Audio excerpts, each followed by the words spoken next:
We start at Barcelona. Hansi Flick then officially the new coach. They go from Xavi. Look at this, all very happy. Sign that paper, shake that hand, lovely. Everybody's in a good mood, clapping all round, smiling for pictures. How long will it last? This is what he had to say on day one.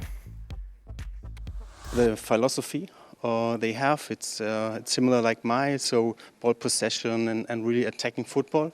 These are the things I love, and we'll work about that. Barcelona has one of the best academy in the world, and they have a good mix between experienced player and also the young talent player. And I think we have to improve them, that they can improve, and this is our job to work together with Nicol, with the president Laporta. For me, it's very important, the teamwork. For more on this, let's welcome in. Oh, look at all these people. Frank Lebouef is with us, Gab Marcotti, but we'll start outside of Wembley. Archie Rhind-Tutt is with us. Archie, say I'm a Barcelona fan. I've never heard of Hansi Flick before. All I care about is Barcelona. How would you describe him, his personality, and how would you describe his tactics? I think they will have heard of him, given that he won the Champions League with Bayern in 2020. I'm a real big Barcelona fan. I hate anyone else. I don't care about any other managers. I just care about the game, Archie. Play the game. Bullying this guy, isn't it? I get it. I get what you're saying. Look, the high point of his time as a coach so far was winning the Champions League with Bayern in 2020. He was the long-time assistant to Joachim Löw in the German national team as well, so also a World Cup winner in 2014. But since winning the treble, indeed, I think it was the sextuple if you count up all the trophies they ended up winning, including the Club World Cup, European Super Cup and the Super Cup after that, things went downhill for Hansi Flick, and his stock, I would say, has dropped significantly in Germany. Wasn't helped by the release of the All or Nothing documentary of the German 2022 World Cup campaign, where there's this famous scene where he's saying, "Let's learn from the geese." And you can see the players looking a little bit perplexed as to what's going on here. When it comes to his style of play, I would say what we saw at Bayern and indeed with the German national team is it's high-risk attacking football, and there was a lot of leaning on Alphonso Davies' pace to help bail them out at the back. But it was also trying to play to the strengths of the senior players.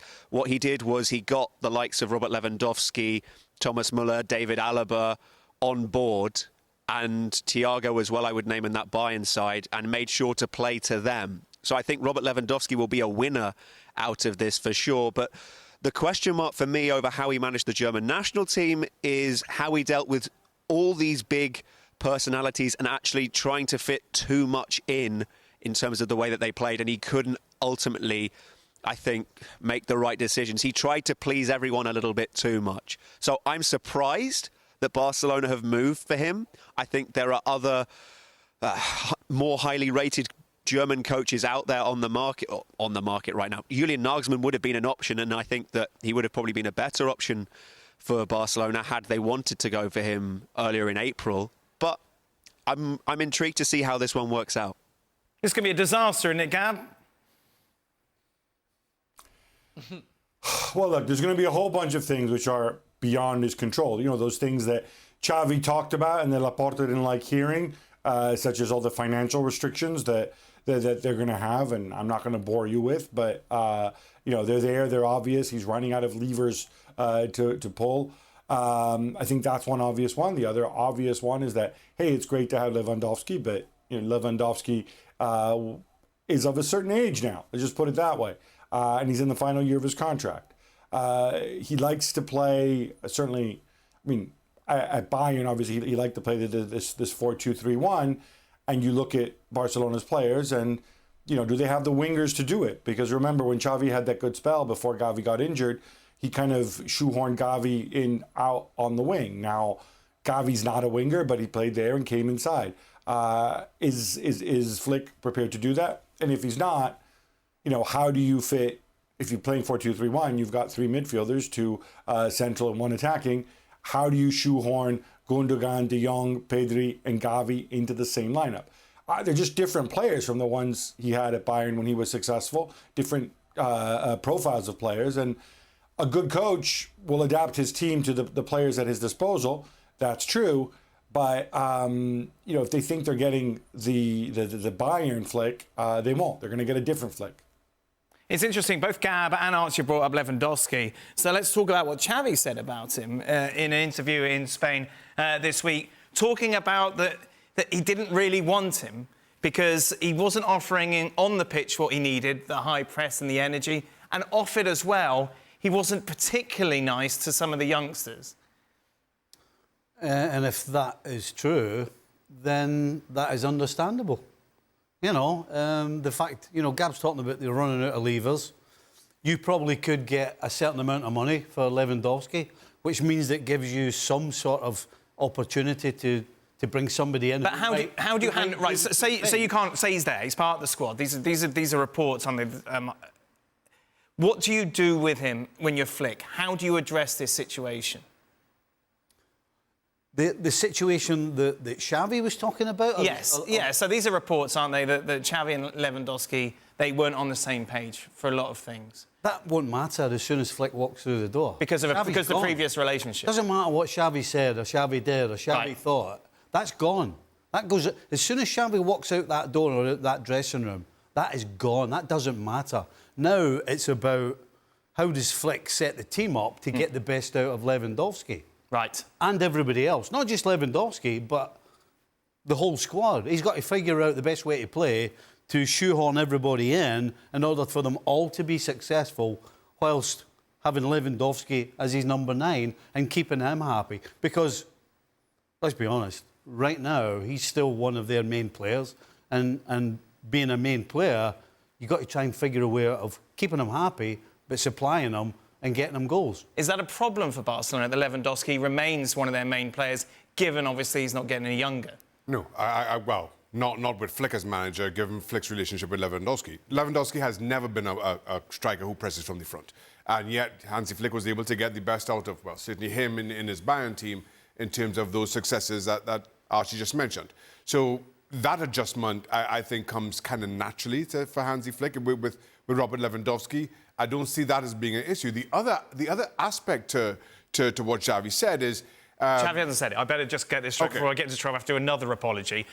Basically, these are reports. I was reporting. Yeah. There's this exchange with Lamine Yamal that from earlier in the season between Lewandowski and Lamine Yamal, where Yamal doesn't square the ball to him, and then Lamine Yamal comes to kind of shake his hand in the box, and he just brushes him away. So I sympathise with that, and especially kind of given the importance of young players and the academy to Barcelona and making sure and bringing through those kinds of talents, and how Lamine Yamal has gone on to establish himself within that Barcelona team.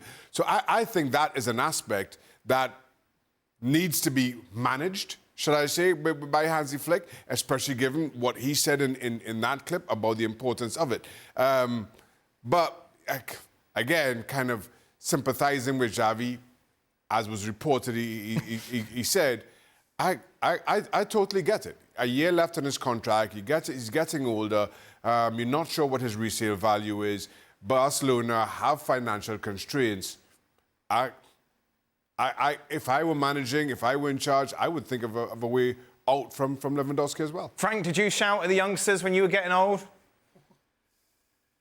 Of course not. You knew me. I was so nice to the youngest, you know. So no, and it's true. And it's true. I remember, you know, starting with Daniel van Buiten, who played for Bayern Munich after, and he was very young, and there was also Maite, who played also in England after, and Yobo, who played for Everton as well. And they were all very, very young.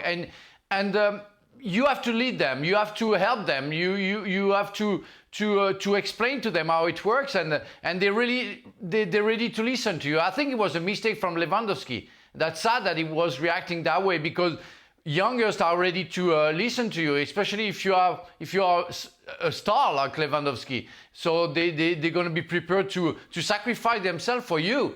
And I think I wasn't very spot on what he did, if he did it. I used the youngest, I have to say, in my advantage, because they were listening to me, and because I I had a lack of maybe pace or rhythm at some point, and they were there to compensate. And I, in my experience, to compensate their inexperience in that matter. So you have to work with them, you have to help them out, and they're going to serve you very well.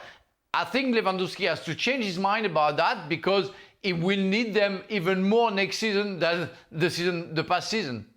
As someone who's followed Lewandowski right through his career, Archie, did these reports surprise you? Not particularly. He was known for having a strong opinion in Munich, and Julian Nagelsmann found that out after Hansi Flick left, because he was not happy with the way that Nagelsmann was wanting him to do a lot more work in the build-up instead of just letting him be in the box and do his business. Because let's not forget that the Bundesliga record of most goals in a season was set by Lewandowski under Hansi Flick. And as Harry Kane found out this season, it is still a pretty impressive record to have set. So the thing about Hansi Flick is, I think that he really will place an emphasis on trying to put an arm around players, and he will at the same time still be close to Lewandowski. And Lewandowski, I'm sure, will have had a word with the club about Hansi Flick and given him his recommendation about it. So I think that Lewandowski is somebody who doesn't shy away from saying his opinion, but it's also because he can do that because he delivers on the pitch and has done, and that gives you a certain authority, I think, in these situations, even if I think from the outside looking in, you're thinking, is there a need to necessarily undermine younger players as is being reported?